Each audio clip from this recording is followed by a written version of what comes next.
Hey everybody, and welcome to D-Race Shop. Today we're here working on the TRX300 four-wheel drive. You know, the old Honda TRX300 was a mainstay of Honda's ATV lineup for a number of years, and these are good ATVs. They've been around forever, and the things are just rock solid reliable. What we're going to be concentrating on today is going to be the rear brakes. Now, the customer recently had the rear brake shoes replaced on this ATV, but what he experienced afterward was the brakes just didn't have a real good feel on them, and when they adjusted them up to where you had a lever and a good feel on the brake pedal, they just seemed to squeal all the time. And what was really odd about it is when you would turn the ATV to the left or the right, the squealing would either get worse or almost go away completely. And the only way they could get the squeak to go away all the time was just to back the brakes off. But then what they ran into is they just didn't have a very effective brake. Normally what a person would want to look at when you run into a brake squealing problem is normally they're not returning properly. So normally you'd look at the brake cables themselves or the brake cam where it goes into the brake panel, because normally those will get rusty and they'll get to where they kind of stick and they don't want to return very well. On this particular ATV, all that's in good working order. The brake cables are in good shape. The brake arm is returning real well. A problem that's real common on this model of ATV is the axle bearing over on the right hand side. Now, the axle bearings on the left side are actually encased within the final drive on the ring gear. So those bearings ride in a bath of 90-weight gear oil their entire life, so they have plenty of lubrication and they last a long time. There's only one bearing over on the right side that supports the entire weight of the ATV on that end, and that's just a sealed bearing that just has just a simple grease seal, and it's packed in its own grease, and it's non-serviceable, so you can't pack it, can't lubricate it. And what happens is, after a number of years, that bearing will start getting a little bit of wear in it, and it allows that axle to float up and down a little bit, which gets your brake drum out of center with the shoes and causes them to drag. So what we're going to do is we're going to remove the brake panel on that side. We're going to take the brake panel completely off, show you how to get at that bearing, how to replace it. And also there's a few other things I'm going to show you along the way. There is a few things that need to be serviced on this rear axle anytime you've got that brake panel off, as far as greasing the splines where the axle goes through the final drive at. That's another point of wear that tends to get overlooked, that can rust up and wear the splines off your axle and cause your axle to fail to where it just quits pulling on the back end, and that could be an expensive repair. But it's real easy to service. I'm going to show you guys how to do it, so y'all just hang loose and let's dive right in.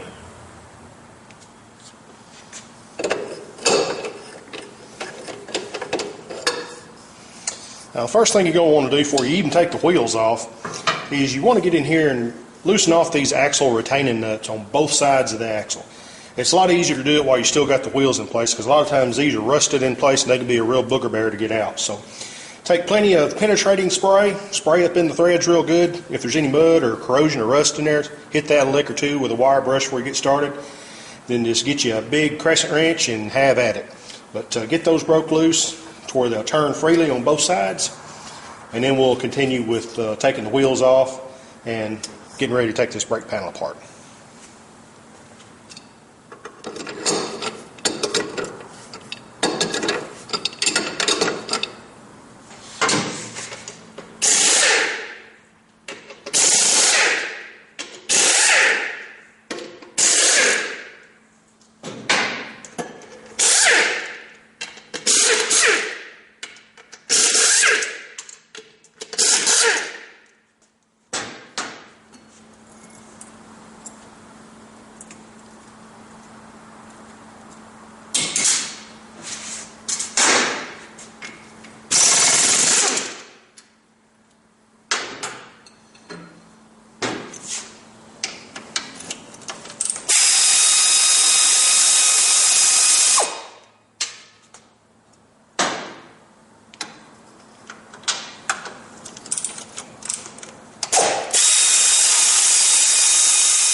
I've seen these little wing adjusters get so bound up on here that you'd end up breaking the ears off of them getting them off, and if you're not real careful, you can actually twist the cable in two.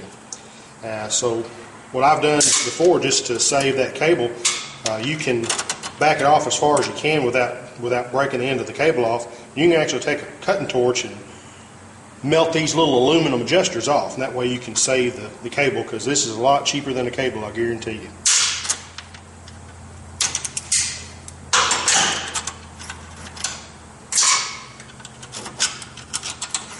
Okay. As you can see here, our brake is returning real good, so we know it's not froze up. And like I said earlier, our cables are in good shape, so we're going to go on ahead and take the rest of this off.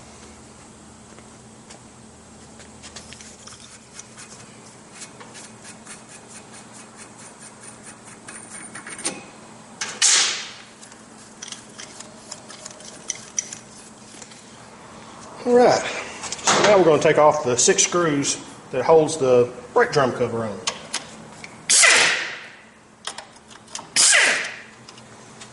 Now once you got all that hardware out of the way, there's a little slot in the brake panel right here where you can put a screwdriver in and ease that brake cover off, just like that. And that's going to expose our brake drum. One other thing you want to look at, and probably just plan on replacing while you're in here, there's a seal right here that seals that brake drum, keep moisture and stuff from getting in there. And normally, unless that's just in perfect condition, you just pretty much want to plan on replacing that. So we'll set this aside.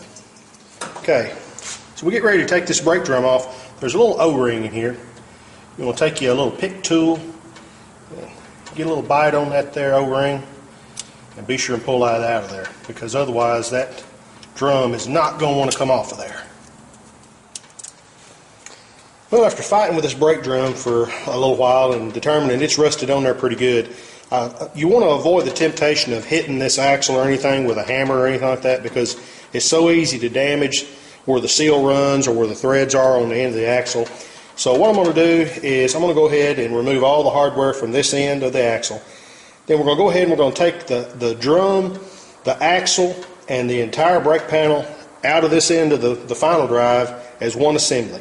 And then what I'll do is I'll put this in the press, and then I'll just press the axle out. That way I don't have to worry about damaging the drum or anything like that. And then we'll proceed with our repair.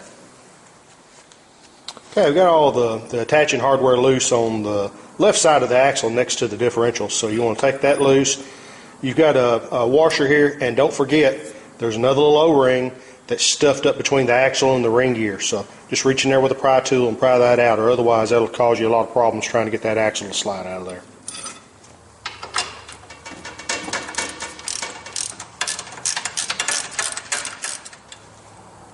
Okay, we've got all the hardware loose from here now, so what I'm going to do is I'm going to take a composition hammer so I don't damage the threads on the end of the axle.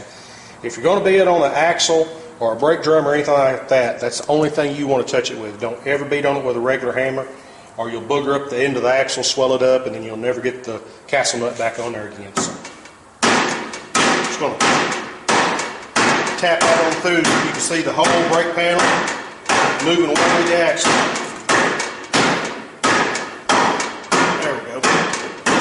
Just like that.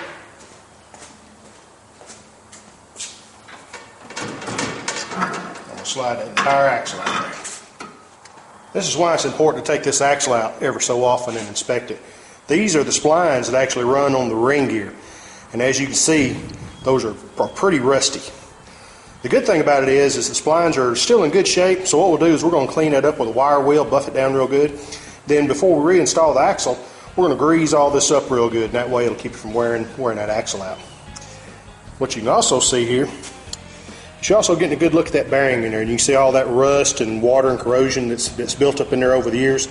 That's why that bearing tends to go bad, because there's no way to get at it to lubricate it. So we're going to move over to the press now and see if we can't press this thing out.